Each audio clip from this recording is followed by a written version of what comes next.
Welcome back, students. And one of the most important agenda for today is we're going to look at five political theories that describe how world media operate. And let's start this class with some questions. Let's see how much aware are you about the world media. This country has the most number of hotspots. Which country is that? Most number of movies in a year by a country. This company is the world's biggest advertiser and spends about $11.5 billion a year. And which citizens pay annually certain fee to watch television and listen to radio. And in this country, rapsters and hipsters and musicians, they present news. Can you all guess any of these questions? Okay, I'll tell you. For the first question, this country has the most number of hotspots. Korea, South Korea. Most number of movies in a year. It's from India, Bollywood, and Hollywood. Hollywood comes up around like 300 or 350 movies a year. I think in Bollywood in India they produce about like 1,000 movies a year because there are many movie industry, Bollywood, Kollywood, Tollywood, and many other states have their own film production studios. This company is the world's biggest advertiser and spends about 11.5 billion dollars a year. Okay, let's give you an example. Okay, let's have an experiment. Okay, I'm going to ask you to think of. I mean, you all live in a dorm and you all have to do laundry. What laundry detergent comes to your mind right now? When I say laundry detergent, what brand comes to your mind? Yes, you are right. Tide. I'm sure at least most of you in this class would have said Tide, and the company which belongs to Tide is Procter and Gamble, and this is just an example of how much money they pump into the advertisement industry. That I can predict sitting here that every one of you would have thought of Tide. I think some of you might have said something but I think at least majority of this in your class would have said Tide because Procter and Gamble spend about $11.5 billion a year in advertisements. And the people in England have to pay annual fee to watch TV. BBC, even though it's run by state, but people have to pay money annually to get a license to watch their television.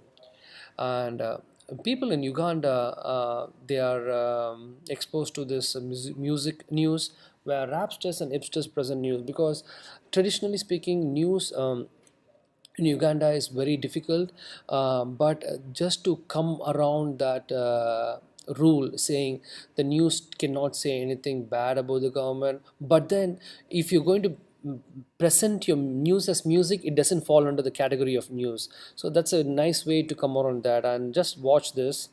This is how they present news in Uganda.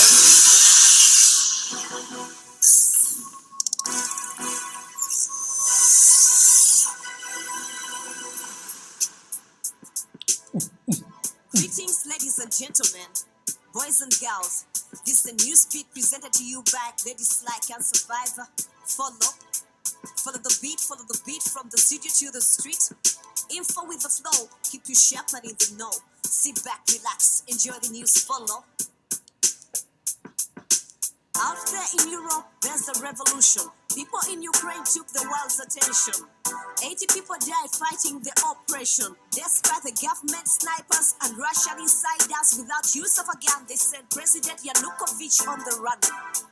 Opposition leaders were free, people relieved, hope restored, the whole world watching indeed. When people unite to fight, no power can resist a popular plight. Zimbabwe's Mugabe just turned 90, aging on, but still feeling mighty. Spent time in prison like Madiba, and later on became a state leader. From a prisoner to a revolutionary, to the legendary headstrong adversary. He fought for the people, a right to be free. Highly educated with 7 college degrees, $1 million for his birthday celebration. I assure our president got his invitation. For 34 years, still the man of the hour. Since 1980, still the man in power. your miniskirts, says women in Tanzania. Obviously, we don't need them anymore. Ethics committee says this law was fast race under Idi Amin's regime. The recent law leaves too many blanks. People could take justice into their own hands. That's what happened to a lady in Nebi. She wore a miniskirt and got assaulted for indecency. Dragged on the floor with no respect for humanity. A strange behavior in the 21st century. For the most part of the human history, the dress code was just simple nudity. Let's hope we can all respect the law, and the law can also see the difference between freedom to dress and the road to excess.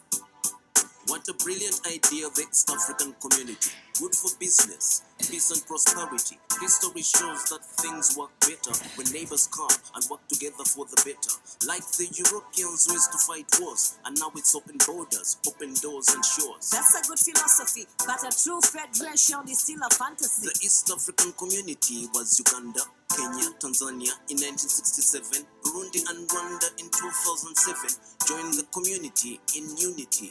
Members are now free to cross from border to border. So this is just an example of how news is presented in form of music in Uganda. See, I think many of you may not have got a lot of these questions right, and this is just it's all right because the world is so big and the media is so very vast and diverse.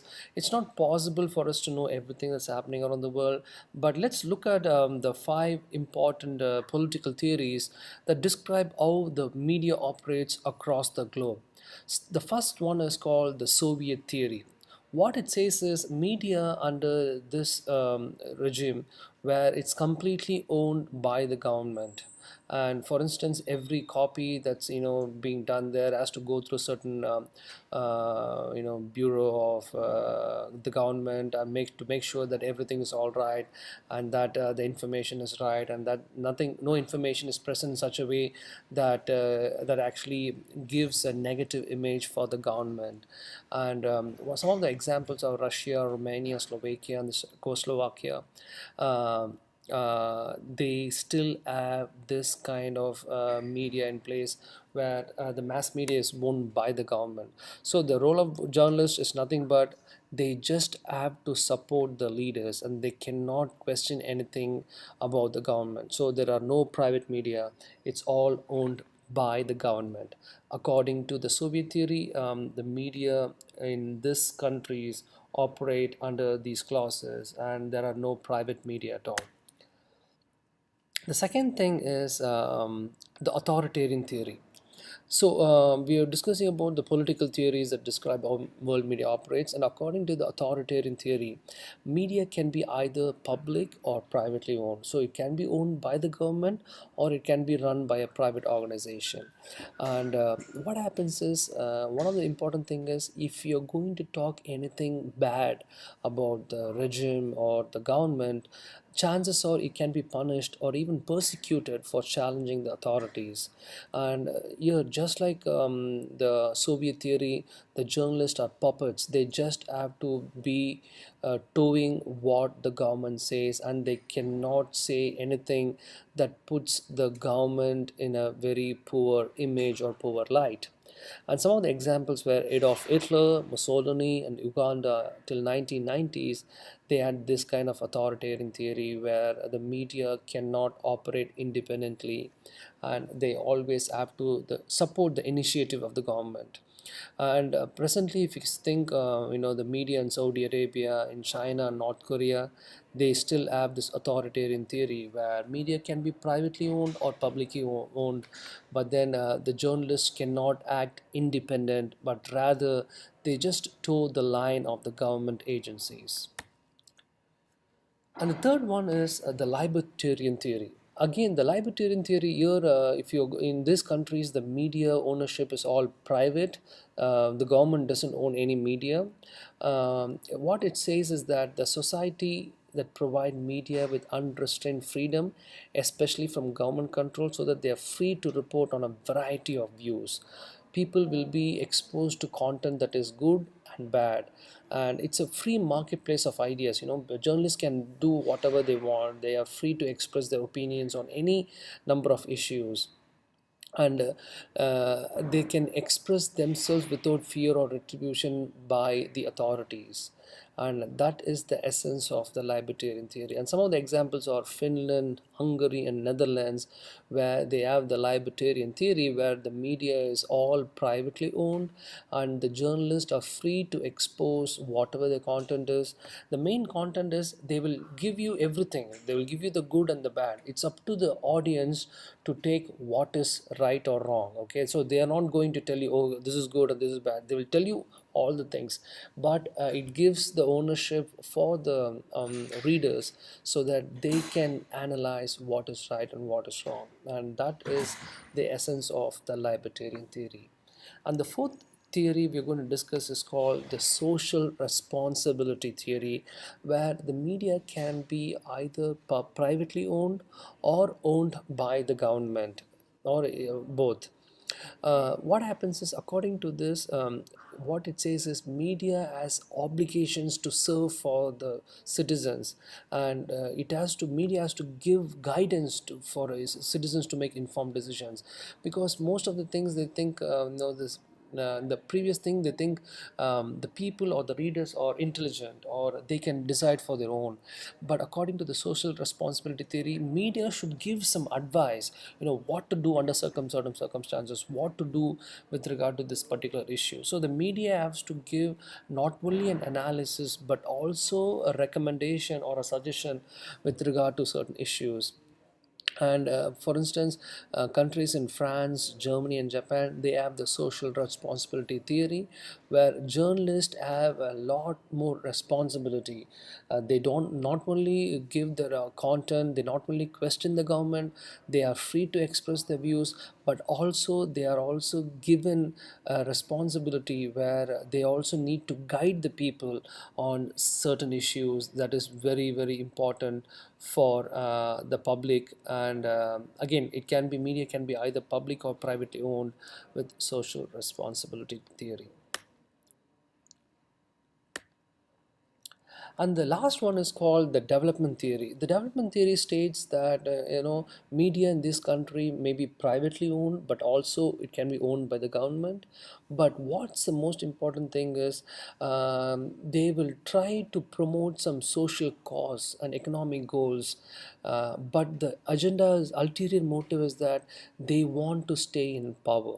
They want to say the government is good. But this is what they operate. No, they will give you, oh, the journalists are free to do anything, they can do whatever they want. But they will also subtly nudge the mass media to highlight about their initiatives. For instance, I can give you an example. A country will say, look, oh, the agenda for this year is we have to promote literacy.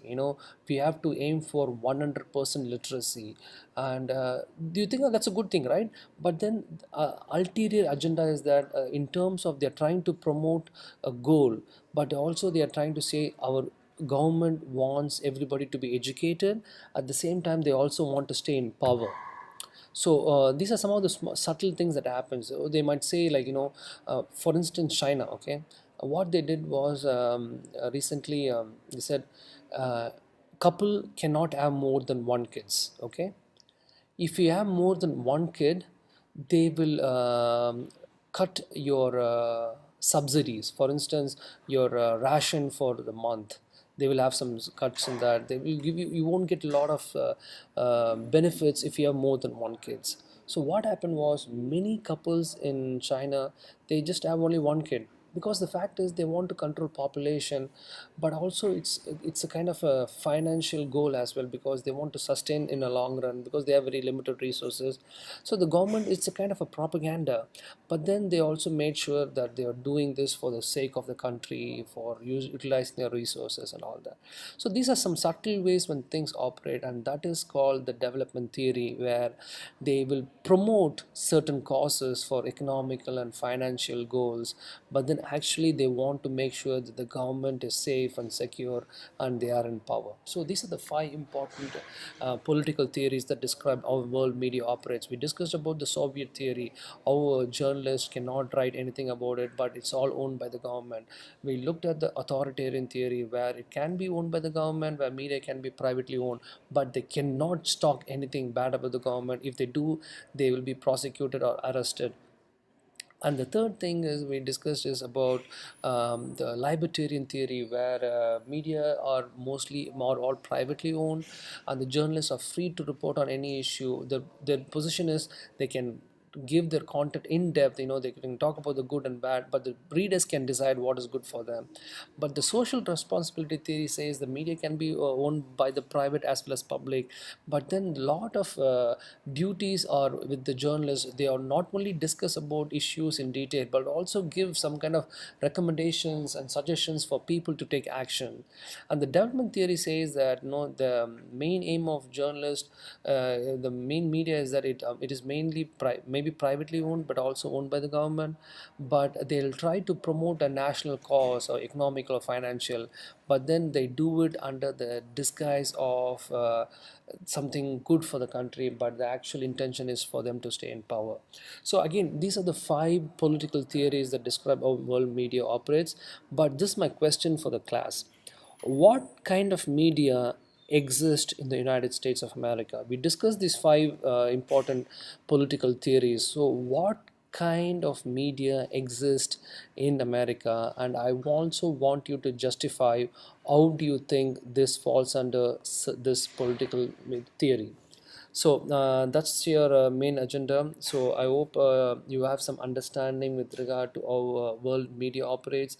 And again, we can talk about world media in detail. In some countries, it's very difficult to be a journalist. For instance, the Committee for Protection of Journalists, they say that every month so many journalists are killed and arrested across the world, and they also have a constant statistics of what is happening. And I will also post a link on D12, so you can look into that page in detail and get an understanding of that.